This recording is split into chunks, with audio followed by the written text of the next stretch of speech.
In 1947, in the high cliffs overlooking the Dead Sea, the greatest manuscript discovery in history electrified the world. The Dead Sea Scrolls were written during the period when Christianity was born. Scholars could hardly believe their good fortune. Finally, they hoped, there could be evidence of the historic Jesus. Over 50 years, finding that link has been difficult. Today, there are fresh eyes looking at the ancient parchments, driven by tantalizing clues which are shaping new interpretations of the scrolls. Some say a direct connection to Christianity. Using tools developed for modern forensics, investigators are following leads to new caves that might hold yet more scrolls. Other scholars are reinvestigating the scrolls themselves, using the computer and infrared X-rays to find words that couldn't be seen before. Can the Dead Sea Scrolls still reveal the secrets of Christianity? We're closer than ever to finding out.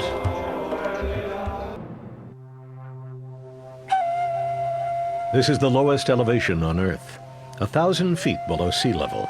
The shores of the Dead Sea. It's dramatic because of the cliffs that rise up sharply. This is where the Dead Sea Scrolls were found, in 11 caves dotted in the cliffs, all within a 2-mile distance. This is the 4th cave discovered. And there's an expedition underway, led by this man, Hebrew scholar Robert Eisenman from Long Beach State University. They're using the latest ground-penetrating radar, looking for caves that might have been missed. Potential is like earth-shattering, if you like. Culturally, historically, if we could find a cave, which is an artificially hollowed-out cave, if they had an overflow of manuscripts or documents, they would have hollowed out a second one or a third one. Maybe we can't see the entrance, so the potential is unimaginable. It's typical of what the scrolls inspired. Just the thought of discovering new manuscripts that might provide new clues. It's been that way from the first discovery.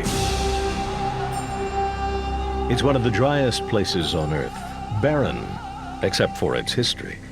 This is the wilderness mentioned in the Gospels, where Jesus walked. Where John the Baptist spoke of a voice in the wilderness.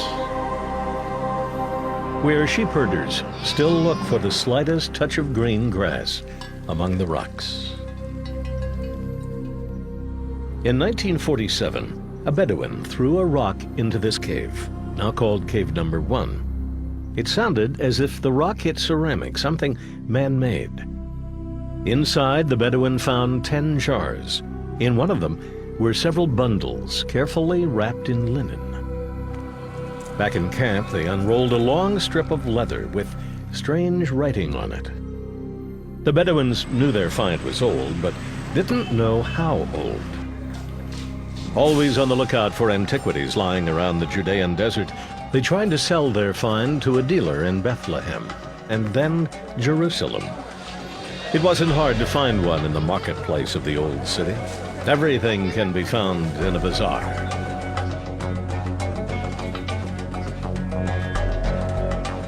In Jerusalem, it's often hard to tell old from new, and that was the problem. No one knew the value. Were they fakes? The first dealer's name was Kendo, and he didn't know what he had. He paid the Bedouins $100 for their trouble, and to keep them bringing more. Who could imagine these dirty, tattered lumps represented the greatest manuscript find in history, and provided a 2,000-year-old window into the minds of Jews wrestling with religious ideas that were boiling in these streets of Jerusalem. The discovery in 1947 was easy compared to the next 50 years and the struggle to find out what they meant. At the cliff face, the readings are interesting. Their target is an area adjacent to Cave 4, where the most documents were found. The interesting part about this is we're shooting into the cliff face. This could be a void. It's not the strongest signal we've ever seen for a void. The small orange box sends radar beams into the mix of gravel, mud, and clay to create a computerized picture of what's inside. Interpretation is everything, except getting a good picture.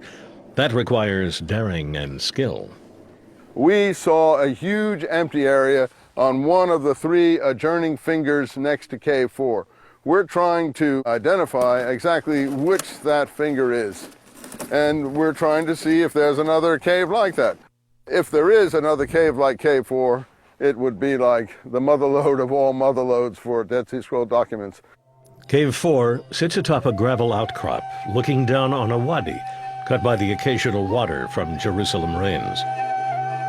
It's tricky to get into. You have to climb down to reach a room some 30 feet long. This, as you can see, is not a natural cave. It's an artificially hollowed out cave for the purpose of storage of manuscripts. If you look, you'll actually see holes where they probably had shelves, just like a modern library. This was the motherlode of all the Dead Sea Scrolls. There must have been maybe 375,000 fragments of manuscripts in here, just piled up almost to the top, mixed with bat guana, mud, dung, everything you can think of that had piled up over the years. Cave 4's original discovery team offered to pay the Bedouins 30 piastres for every square centimeter of manuscripts they found. It was the wrong incentive. They ripped the large manuscripts into tiny pieces so they would be paid more. But was this cave a library or a hasty hiding place? James Vanderkam of Notre Dame University is on the team that edits the scrolls. It's a large enough cave and reading could have been done in it, and it's a comfortable place in which to do something like that in that climate. It's also the closest place to the buildings, and when the buildings were being attacked, or just before that, it's possible that manuscripts were deposited there or tossed there in haste for protection. The interesting things are the never-before texts. We call those sectarian texts or non-biblical texts. So we have 600 some odd of those, and that's where the exciting drama of interpreting what the scrolls mean came into play. So this is Cave 4, the granddaddy of them all. We know what the biblical text said. They were copies of Old Testament books. But the sectarian texts were brand new and amounted to background information on the conditions in Judea that led to the rise of Christianity. The first readings hinted at great revelations. That sense of amazement was reflected in the first newsreels about the discovery. As exciting to man's imagination as outer space has been the recent discovery here in the Holy Land of ancient scrolls tightly rolled up and stored in caves along the shores of the Dead Sea. Scholars are still carefully studying their rich story of a religious community 2,000 years ago whose ideas seem to be the forerunners of Christianity. But the Dead Sea Scrolls are very old with many parts missing and must be treated with great care to preserve them and then studied with all the resources of the human mind. One of the difficulties in the late 1940s was the confused political situation. The caves were in Jordan before there was a modern Israel. While the documents traveled the back streets of Jerusalem in search of someone who knew their value, the war for Israel's independence broke out.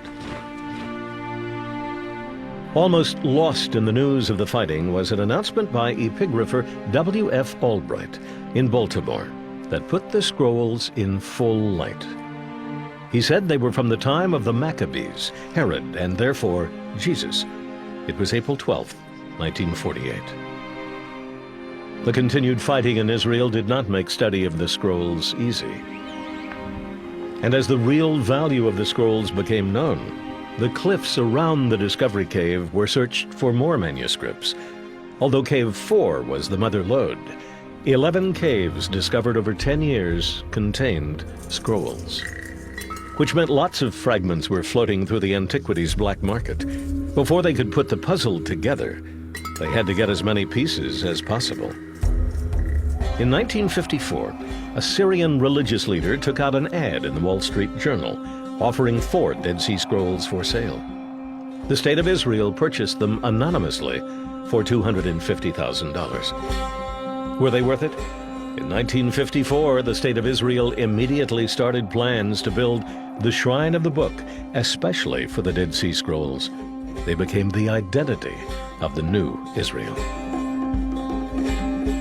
The manuscripts contained every book in the Old Testament, with the exception of Esther. A magnificent treasure for Judaism, older even than the Bible as we know it today. If these were the seeds of Judaism, were they also the seeds of Christianity? From the first discovery, everyone knew that a treasure almost as big as the scrolls themselves would be finding one word in them: Jesus. That search would continue more than 50 years. Any investigation is advanced by knowing who is involved. In this case, who wrote the Dead Sea Scrolls, and why? The Dead Sea Scrolls, discovered in 1947, remain as mysterious more than 50 years later. Scholars still debate who wrote them. They were written in Hebrew, Aramaic, and Greek, and clearly reflected the books of the Old Testament. But were they also Christian?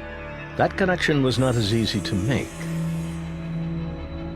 Working like detectives, the scholars followed the clues and asked logical questions. The caves were near an ancient community on the shore of the Dead Sea named Qumran, especially cave number 4, within shouting distance. Today, the ruins of Qumran silently bake in the sun, but to archaeologists, the stones speak volumes. A radical Jewish group called Essenes are thought to have lived here. The historian Josephus noted Essenes were one of 3 major Jewish groups of the time, along with the Pharisees and the Sadducees.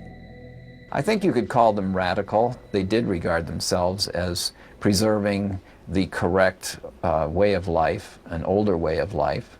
They believed that they were the ones who correctly interpreted the law of Moses and did so with great care and exactness, and then they attempted to live up to their interpretations of that law. It was a strict life in obedience to the law of Moses. They believed in ritual baths, total immersion in water 3 to 7 times a day to purify themselves. That was easier said than done. They lived in the desert. So they built an elaborate water system that funneled the rainwater that ran 20 miles from Jerusalem and poured over the cliffs into small aqueducts that ran all the way down to cisterns, where it was saved for their personal use and their ritual baths. What you see before you is a typical immersion pool. It's a quasi-cistern, but you see it has steps. Steps not only for cleansing, but also steps for people to go down in it and immerse themselves in a ritual purification manner. And if you look at the documents, particularly the community rule, you'll see that this was something that was required of the community members on a daily basis. They were vegetarians. Women were not allowed. Essenes gave up all their possessions to the community. Archaeologists have found among the ruins evidence some interpret as a scriptorium, where scribes may have copied the sacred writings of the Old Testament. But there were other ideas in the scrolls. Many are texts that are poetic, like the Psalms, but express the views of this group. A number of them deal with the future, talking about messiahs, the final war, and things like that. At least one scholar believes the variety of writing within the scrolls means they didn't necessarily originate in Qumran, but were carried here, fearing an attack by the Romans. Norman Gold, University of Chicago. Now, if we look carefully at the places where they were found, we see they're all positioned in or near wadis, riverbeds, which lead out of Jerusalem.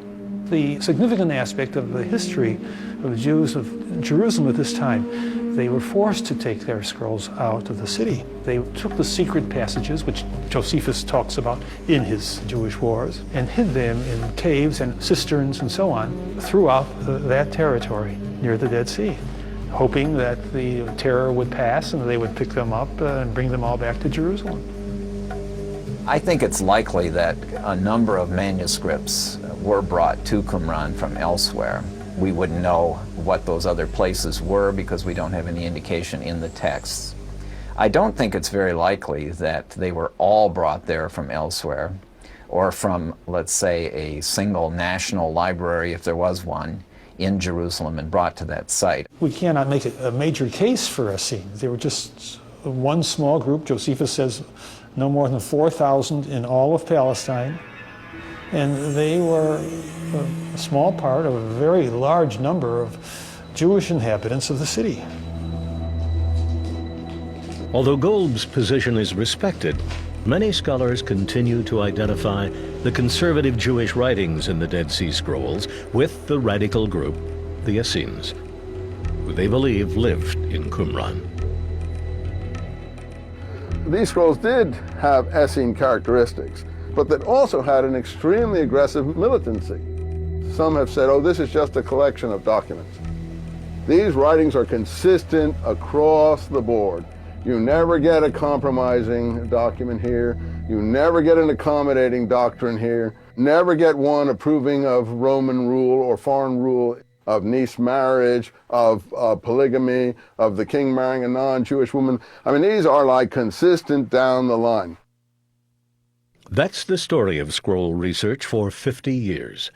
But whether the manuscripts came from Jerusalem or the Essenes at Qumran, they are valuable because they give historical context to the first century.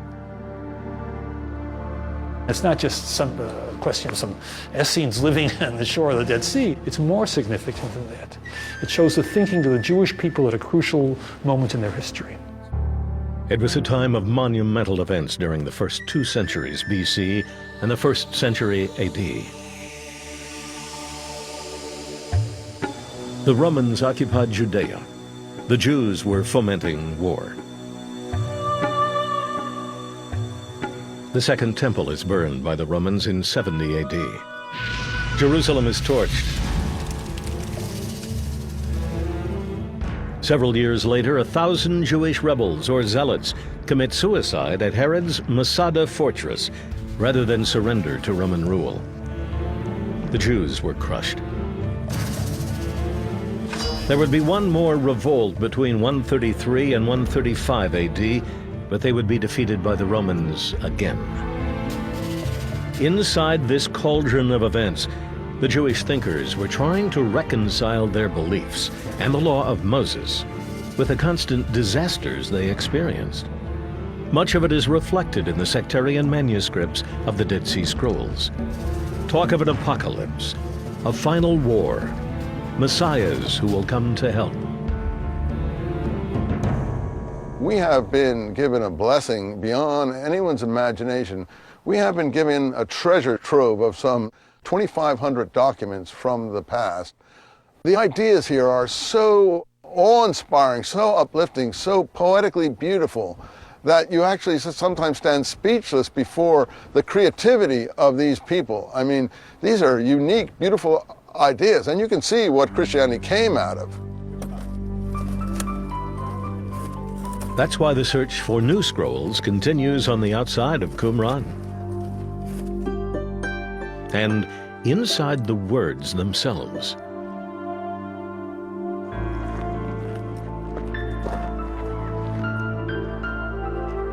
So you think we got a good read there? Richard Reeves and his son David operate the ground-penetrating radar. That's just perfect. That's perfect. The paper trail to find Christianity in the Dead Sea Scrolls. About to hit pay dirt, maybe. Next. It has not been an easy dig. The ground-penetrating radar indicated a possible cave here, but they haven't found it. Do you have anything that shows the probe that we've been digging through? It's very hard marl. It's much harder than we thought. It's not just limestone and mud. It seems like almost granite when they chip away at it. It's taken them quite a number of days to do that. They've probed about 8 feet with no opening yet, and the dirt is like a waterfall. It's caused a problem.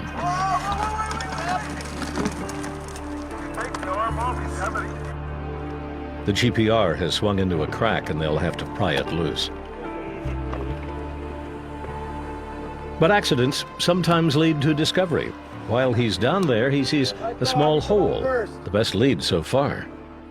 The team will check it out. It looked like some empty area of some kind? It could have been. It was near the end of the scan, probably the last half of the first two scans. So something that might have had the appearance of a void area. The first scholars appreciated the valuable asset for Judaism, but they wanted to learn more about what the scrolls said about Christianity. They began to match language that was similar between the New Testament, the Christian Gospels, and the manuscripts of the Dead Sea Scrolls. In the early church, as it's described in the book of Acts, all the first followers of Jesus handed over their property to the group to take care of any financial needs people might have. We know of this for only one other group, which is the group that was associated with the scrolls. Upon joining the group, one had to hand over one's private property so that there were no distinctions of wealth. Robert Eisenman finds similarities from the Damascus document, whose fragments were traced from caves 4, 5, and 6, with language in the New Testament that deals with casting out nets. In the New Testament, the nets are always nets with the apostles are tossing out into the sea, nets with lots of fishes in them, fisherman imagery and so on. But here the nets have to do with Belial, the devil's net. So again, you get slight parallels that may or may not be related. In my view, they're all related. Whether any of the followers of Jesus read the scrolls, we don't know. But what we can say is that the kind of language we find in the scrolls, a number of the ideas we find in the scrolls, show up in the New Testament. Some of the same phrases occur, like the group of the scrolls refer to themselves as the sons of light and talk about their opponents as the sons of darkness. And those very phrases are used in the New Testament. The Essenes wrote in the scrolls that God had divided humanity into two camps. They were the sons of light.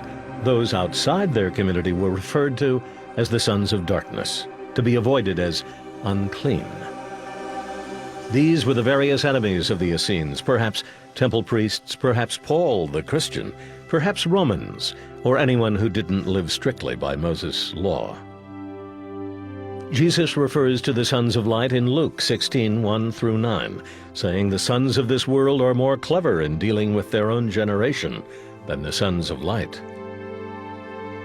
Since Jesus preached a universal love toward sinners, he seems to be criticizing the Essenes for their way of life, shunning all sinners. Eisenman cites another such phrase, the New Covenant, found in the scrolls, and the cup of the New Covenant found in the blood of Christ at the Last Supper in the New Testament. If you go over to the passages at the Last Supper where Jesus talks about the cup of the New Covenant in his blood, he says, drink this, mashek in damashek. So there is a definite relationship here between the play on the words of Damascus and what's going on in the gospel between the cup of blood of the Pauline version. The Pauline version is Paul's version of Christianity in its evangelical form, when he took it to Greece and Rome and changed Christianity from a strictly Jewish religion into a universal religion which accepted Gentiles. But the Dead Sea Scrolls confirm that the roots of Christianity are definitely Jewish. Ideas in the scrolls which have some bearing on ideas in the early Christian texts clearly belonged to the ancient Jews. The early Christians were Jews, were they not? And they certainly imbibed the culture, including the literary culture, and the thinking of the people amongst whom they lived and with whom they mingled. The way in the wilderness language. Both groups adopted the prophecy of Isaiah. In the wilderness, prepare the way of the Lord. Make straight in the desert a highway for our God. In the scrolls, that passage is applied to the community to explain why they were where they were out in the Judean wilderness, leading us to think that they went there to await the arrival of God. In the New Testament, of course, it is applied to John the Baptist in all 4 of the Gospels, explaining that he was the voice of one crying in the wilderness, "Prepare the way of the Lord." Eisenman makes a stronger case than others for a link between the scrolls and Christianity. And I think anyone who reads this document will see that the points of Christianity are here one after the other. Baptism, immersion in rivers, purification of the body, Holy Spirit baptism of the soul, cleansing of the soul before that, making a way in the wilderness, but the way it has to do with the laws commanded by Moses. The language was similar, but the context changed. I think that's a helpful way of viewing the early church. They were a Jewish group. It changed later on, of course, but because they were Jewish, they knew these sorts of traditions. They knew the similar language and used it as they attempted to express their own theology. Almost all the ideas of John the Baptist are in this document. I don't say John the Baptist wrote this, but he is certainly preaching things that are almost virtually parallel. And so I have to date this by internal evidence, early 1st century, not 2nd century BC. Christians believe John the Baptist was preaching about Jesus coming as the Messiah. But the scrolls talk about a Messiah in a different way. It's called the War of the Sons of Light against the Sons of Darkness. And it all outlines a whole general apocalyptic battle plan of a messianic, apocalyptic, quasi-monastic, at least certainly fairly celibate in terms of observing purity regulations while on a holy war situation. And it outlines how this war was going to be fought by a community clearly of holy warriors, completely dedicated, lifelong Nazarites, it seems, people who were abstaining from various foods and basic sexual activities, impure relations of different kinds, how they were going to form together in a holy army and invite the heavenly host led by the Messiah to come down and fight with them in this final apocalyptic war against all evil on the earth.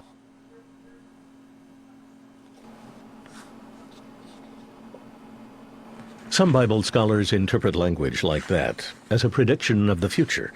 But most Dead Sea scholars believe it was a description of current events, of battling an occupying army, the Romans, and how they could reconcile the turmoil they faced with their God. The Scrolls' Messiah movement makes no mention of Jesus, but it lays the groundwork. In the case of the Qumran scrolls, we have evidence that they expected 2 messiahs to come. One who would be a descendant of David and one who would be a priest. In the New Testament, of course, Jesus is the Messiah, descended from David, as the gospel genealogies indicate to us. But he also has priestly aspects, especially in the book of Hebrews. The Gospels, written after the Jewish revolt, placed Jesus in the Messiah role. The Dead Sea Scrolls were talking about something else. It shows how they struggled, and there's something in that struggle for all of us to take with us. A struggle of a people looking for a just way, a right way in life, a good way. It's not so easy, and one has to struggle for his ideals. And you find that struggle in the scrolls. While ground-penetrating radar is searching for new caves which might hold more Dead Sea Scrolls, other modern tools are being used to find the secrets inside the scrolls. The first task is always to preserve the evidence. The scribes wrote on animal skins called parchment and paper made of papyrus fibers. Some archaeologists believe Qumran housed a scriptorium where scribes or writers worked at long tables. Although some of the 2,000-year-old manuscripts are in remarkable shape, thousands of other fragments are not. Deep in the basement offices of the Israel Museum, 3 scientists work like neurosurgeons to save the fragments. One task is to correct the mistakes of early editors who taped the fragments together with ordinary adhesive tape. They must now remove the glue from the delicate fragments in order to preserve them. We don't use such materials now, so it should be removed. But before this, I have to make a temporary reinforcement from the right inside. The animal skin or parchment still holds its strength as it has for 2 millennia, but plant fibers are beginning to deteriorate on the papyrus. In order to read what has been written on them, they must be restored. Papyrus is done from some layers of plant, and now these layers are separated. And I should to glue these layers together. These women have been working here for 10 years. Restoration has been continuous since the manuscripts were discovered 50 years ago. If the goal is to be able to see what's written, the next step is to be able to know what it means. That requires solving the world's biggest jigsaw puzzle. So this is the test for Killamuva. Remember, there was like a scorch mark in the stone. Bruce Zuckerman is associate professor at the University of Southern California. His team has developed software to clean up the hard-to-read texts. A lot of times, in Dead Sea Scrolls, as in other ancient inscriptions, whole issues of history and of religion and of you name it can turn on the proper reading of a single letter. So if you read that letter well, you can change history. Professor Zuckerman often finds himself shadowing the hand of a 2,000-year-old writer. In one text, he found a gap where the scribe had erased letters and left it blank. It was from the book of Job. Clearly someone came in, scribe at some point, and he erased the text. You can see little traces of it left, but he erased it. He may have copied something twice. After all, this is a document he's not making up. He's copying it from an original. And so, since this is a book of Job, and I know what ought to be put in here, what I did is I decided to see if I could borrow letters from elsewhere in the scribe's own hand and superimpose them to see if they would work in the gaps. The phrase reads in Aramaic, according to the way of a man, from the book of Job. Moving through the text in the line above, Zuckerman finds another erasure. He wrote this letter and he wrote it again. And this time he scratched it out this one, see, because it was... So one of the things I wanted to see is what letters would work. And so I just took this letter here and I made a second copy of it. And that's what I think he scratched out there. By superimposing letters from one place, let's say it's in a scribe's hand, and putting them on top of an area where you're not clear what it reads, and suddenly say, there it is, there's the end. I can see it now. You know, some little thing that will suddenly give you the connection. It's a different kind of examination, being able to see inside the scrolls and put together letters, even fill in gaps. He tries to know what the scribe was thinking. There's really no ink here. There's a break where the ink was, but the break is very characteristic. It's not just a break, it's a break with a particular shape to it. So when you look at it, you say, well, what would have caused that? And then you say, well, that's what would have caused that. And since that happens to be what you expect to be there, it's somewhat helpful. Sometimes I imagine that I and my colleagues are standing around a big round table, and we are working on 700 jigsaw puzzles, and the jigsaw puzzles have about 10,000 pieces, but they're all jumbled together. It's far more than a game. Through his computer work, Professor Zuckerman is shining light on dark areas of the scrolls, opening up new words and new understanding. See, we have here a place where there's a gap between one fragment and another, and we use a case where we can sort of fill in the gap, where we call it patching, where you make a little patch. We make it very clear where we change things. We could hide all this, so it would look very nice and look perfect. But looking perfect is a bit dangerous when you have a situation like this. It's not exactly what you want to do. Infrared light beams have been used to trace forgeries in masterpiece paintings, and sometimes to see when the masters changed their minds and painted over a mistake. In the Dead Sea Scrolls, it's also being used to see through layers of dirt, which has accumulated over the ages. I would never have guessed that these were letters until I saw them here. But only after you've seen it in the infrared do you really see it. Looking at two sets of writing, one on top of the other, see? And that's actually because I'm looking from one surface of the skin to the back of the other surface of the skin. But in infrared, you can look right through like it was X-ray. One of the scrolls was made of copper. It was unusual. Where 25% of the other manuscripts were copies of sacred books, the subject of years of study, this was a treasure map with directions literally on where gold and silver are buried. No one has announced discovery of the treasures. The treasures are in 60 different places. What you'll find there is another copy of this document with its interpretation. Now, my theory is that there are two documents, and that they're like a lock and a key, and that you need both of them to figure out where the treasure is. Perhaps the treasure doesn't even exist. Many have followed the directions, but came up empty. That's why it continues to fascinate. So why was it among the sacred writings? It's not the only mystery in the scrolls. Many of the references to place and people are written in code, which the scholars have had to figure out. It's just one more hurdle at what the scrolls really mean. Coming up.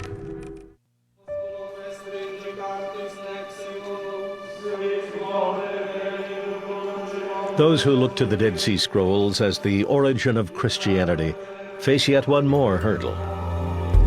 To make the world's biggest puzzle even harder, there are very few names written there, which means there is no mention of Jesus. The scribes used code words. Almost always the scrolls refer to peoples or to individuals under ciphers or epithets, sometimes involving plays on words to refer to them. So it's not always obvious to whom they're referring. We wish that they wouldn't just say teacher of righteousness or wicked priest for his opponent, but would tell us who they were. Here you've got, instead of God's name, they put 4 little dots for God's name. This actually says, the Lord spoke unto Moses. Professor Eisenman believes they used the code words to protect themselves from persecution. Since they don't identify people by name, they can at least say, well, we weren't talking about that. I mean, it might not help them in the end, but they can at least make that claim. Interesting phrases appear throughout the scrolls. Teacher of righteousness, the evil priest, Katim.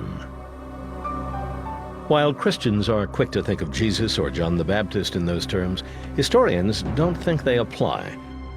More likely, the scribes were describing their own enemies or problems rather than grand ideas. As an example, the teacher of righteousness is thought to be the founder of the Essenes. The wicked priest, someone they don't agree with, who is teaching a different message, but not Christianity. There's no compelling evidence to show that. There's no smoking scroll out there that allows you to say, aha, this is clearly a scroll that was a seminal influence on Jesus, or Jesus was there and he influenced them, or they were there and they influenced Jesus, or Peter, or any of the other early Christians. That is the consensus of the scholars. But the consensus also feels the true value of the scrolls is the history it provides of a people during a time of great unrest. There were 2 Jewish uprisings against Roman occupations in Palestine. Twice the Jews were defeated, the sacred temple burned. No one who resisted Rome was allowed to survive. The Romans hunted down everybody, including Masada.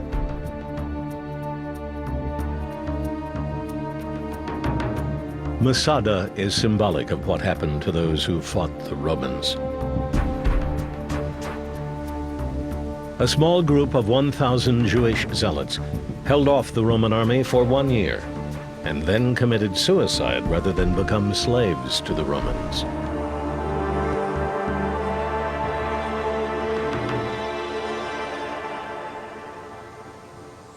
The only groups that did survive were the Pauline Christians, who claim also to be Pharisee to start with, though they portray themselves as being against the Pharisees in the Gospels and in the figure of their Jesus as they present him in a Paulinized way.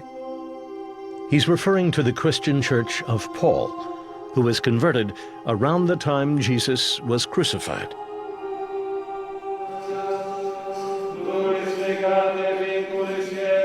Eisenman feels this is the Christianity we know today.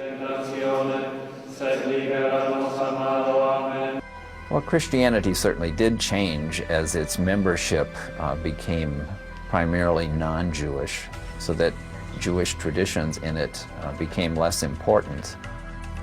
That was the basis, that was the foundation that was present, and it's not entirely disappeared from Christianity. But changes did occur, and different ways of thinking and interpreting became more important. But it grew from a Jewish base. They left us this treasure trove, this time capsule behind them. None could come back because they were all exterminated, but they left their documents, and we are the fortunate ones in the 20th and 21st century to have discovered them. And now we can do some real history.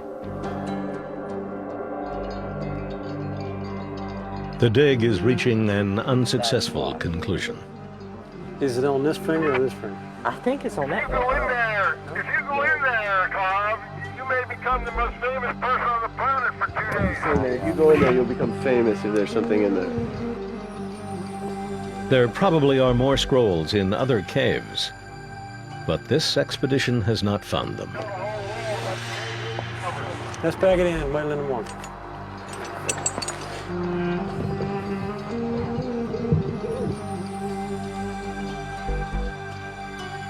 It's like sort of playing blind man's bluff because we don't know if we're too low or too high, and the chipping away is so difficult that we can't ask the workmen to do any more than they're doing. They may have dug the hole too low or too high or whatever, but it was an attempt to probe physically what you were seeing on this radar scan, and we did the best we could because the work was extremely hard and time-consuming and tiring. I can't imagine how hard those cliffs were. The real exploration will continue inside the manuscripts and fragments themselves, using forensic technology to search for new words hidden in the animal skins.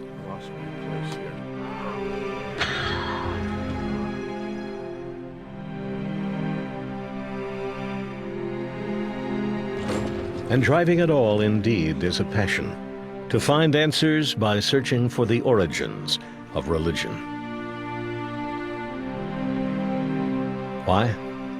In a modern world of space travel and DNA, the real question is how to resolve how we live with what a 2,000-year-old religion tells us to believe.